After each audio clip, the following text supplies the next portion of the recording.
विद्यार्थ्यांच्या समस्या घेण्यासाठी जाणाऱ्या पत्रकारांना बंदी घातलेली आहे. तिथं परवानगी शिवाय शोध करता येत नाही. नाही, मला याच्याबद्दल कल्पना नाहीये. तुम्ही आता पहिल्यांदा हा प्रश्न नंदुरबार मध्ये मला सांगताय, परंतु मी साक्रीलाही गेले होते, तोही ट्रायबल बेल्ट आहे, तिथेही मला कुणी काही या विषयाबद्दल बोललं नाही. पण असा जर विषय असेल तर मी नक्की त्याची माहिती घेऊन तुमच्याशी बोलेन.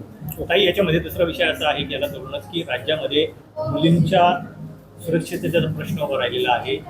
आश्रमशाळांमध्ये मुली सुरक्षित नाही आहेत, त्यांच्यावर वेगवेगळ्या प्रकारचे अत्याचार होत आहेत, साप सर्पदंशासारख्या घटना होत आहेत. त्या अनुषंगाने बघा, ज्या ठिकाणी मंत्री यांच्यावर सुद्धा आरोप केले जात आहेत की त्यांचा कारभार. बघा असं आहे, मी तुम्हाला सांगतेय की ती जी आश्रमशाळा होती गडचिरोलीची, ती एका काँग्रेसच्या माजी खासदाराची की माजी आमदाराची होती.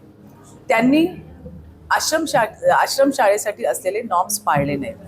मुलींना बेड द्यायला पाहिजे होते, ते दिले नाहीत. खाली गादींवरती झोपवलं आणि दुर्दैवाने साप चावल्यानंतर मुलींच्या लक्षात आलं नाही. ज्या वेळेला लक्षात आलं तोपर्यंत वेळ झाला होता.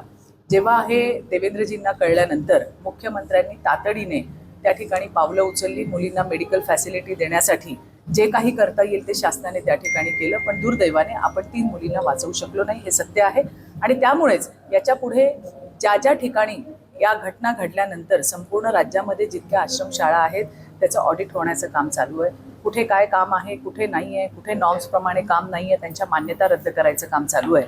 आणि त्यामुळे याच्या पुढे अशी एकही दुर्घटना होणार नाही याची पूर्ण काळजी सरकार घेते. थँक्यू. आपल्या पतीचे किंवा कुणाचे अकाउंट, मला असं वाटतं की देशाचे यशस्वी आणि लोकप्रिय प्रधानमंत्री मोदीजींच्या माध्यमातून जनधन अकाउंट हे सगळ्यांचे काढले गेले होते, ज्याच्यामधून विविध योजनांचा लाभ हा महिला आणि पुरुष सगळ्यांच्याच खात्यामध्ये थेट त्या ठिकाणी जमा होत होता. परंतु या लाडकी बहीण योजनेमध्ये असे बरेच पुरुष आढळलेले आहेत की ज्यांनी महिलांचा नावाचा वापर करून ते पैसे शासनाकडनं घेतलेले आहेत. आणि ज्या केसेसमध्ये अशा गोष्टी समोर आलेल्या आहेत त्यांच्यावरती सरकार आता काय कारवाई करेल किंवा त्यांच्याकडनं वसूल करेल याबद्दलची जी काही पॉलिसी असेल ते सरकार ठरवेल. सगळ्यांचं स्वागत आहे. आपण म्हणतोच की अतिथी देवो भव, त्यामुळे जे येतात महाराष्ट्रामध्ये त्यांचं स्वागतच आहे. परंतु ज्या कारणासाठी ते येत आहेत त्यांनी थोडंसं झारखंडला सुद्धा जायला पाहिजे असं मला आज त्यांना सांगायचं आहे. कारण जंतर मंतरवर जेनझीचा जो आक्रोश होता त्याच्यामध्ये तुम्ही तुमच्या पोळ्या भाजायचं काम केलं. ते आणि त्यांच्यासारखे असंख्य राजकीय पार्ट्या यांनी मुलांच्या खांद्यांवर बंदूक ठेवून त्या ठिकाणी आपल्या स्वतःचा कार्यभाग साधायचं पाप त्या ठिकाणी केलंय. अहो, पेपर फुटीनंतर याच्या आधी सुद्धा किती वेळा अशा पद्धतीच्या घटना घडल्या, परंतु कुणीच त्याच्यावर ठोस कारवाई केली नाही. ती प्रधानमंत्री मोदीजींनी केली. 2 फास्ट ट्रॅक कोर्ट्स त्या ठिकाणी आलेले आहेत. ज्यांनी असं काम केलंय त्यांना कठोरात कठोर शिक्षा झालेली आहे. परंतु ज्यांना फक्त राजकीय फायदा आपला बघायचा असतो ते फायदा घेण्याचं काम हे त्या ठिकाणी आपले गांधी असतील किंवा बाकीचे त्यांचे सहकारी जे विरोधी पक्षातले लोक आहेत ते त्यांनी त्याच्यामध्ये ते घुसून ज्या पद्धतीने त्या पूर्ण मुलांच्या एक आंदोलनाला वेगळं रूप देण्याचा प्रयत्न केला. तर म्हणून मला त्यांना सांगायचं आहे की तुम्ही झारखंडला पण गेलं पाहिजे. तिथे सुद्धा अशा पद्धतीचा प्रकार झालेला आहे. परंतु ज्या वेळेला आपलं सरकार त्या ठिकाणी सहभागी असल्यावरती तुमची दुसरी भूमिका आणि इथे मात्र दुसरी भूमिका असा जो दोगला चेहरा, दुटप्पी भूमिका आहे ती संपूर्ण देशाने बघितली. काही पुरुषांनी महिलांच्या नावावरती लाडक्या बहीण योजनेचे पैसे लाटलेले आहेत. आता त्यांना सोडायचं असं तुमचं म्हणणं आहे का? आणि त्यामुळे ज्या पुरुषांनी अशा पद्धतीने महिलांच्या नावाचा वापर करून सरकारची फसवणूक केली आहे त्यांच्याकडून मात्र वसुली नक्की होईल. त्याच्यात पण काही गोष्टी आणि मी याच्यावर या आधी सुद्धा बोलले होते. मी इकडच्या superintendent of police SP Ashwini Sanap यांचं मी कौतुक करीन, अभिनंदन करीन. कारण त्यांनी कुणाची वाट नाही बघितली की कोण येईल तक्रारदार आणि मग त्याच्यानंतर आपण ॲक्शन घेऊ.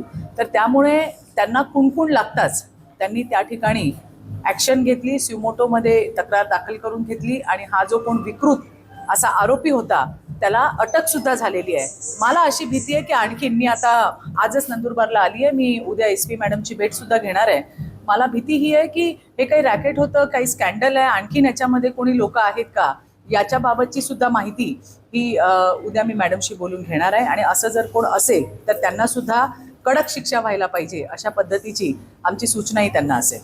पत्र लिहिलं आहे महाराष्ट्रातील जे सहकारी चळवळीतले कुठेतरी ठेचण्याचे काम सरकार करत असल्याचा आरोप केला आहे. बघा, असं आहे की पहिल्यांदा देशामध्ये सहकाराचं नवीन खातं उघडलं.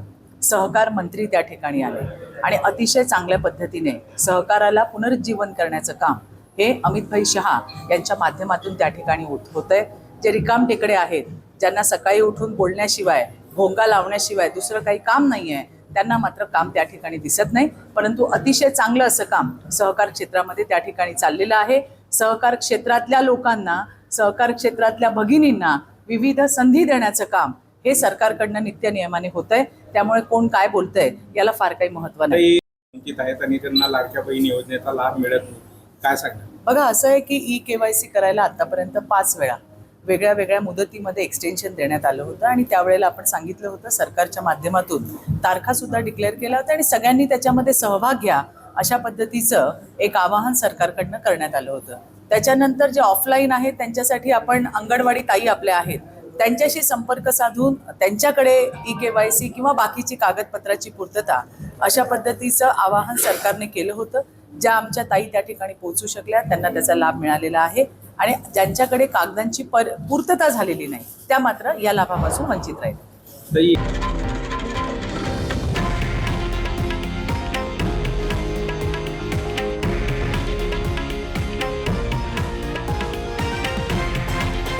हे आहे देशातील नंबर 1 न्यूज नेटवर्क आणि आपण पाहत आहात TV9 मराठी, एकमेव.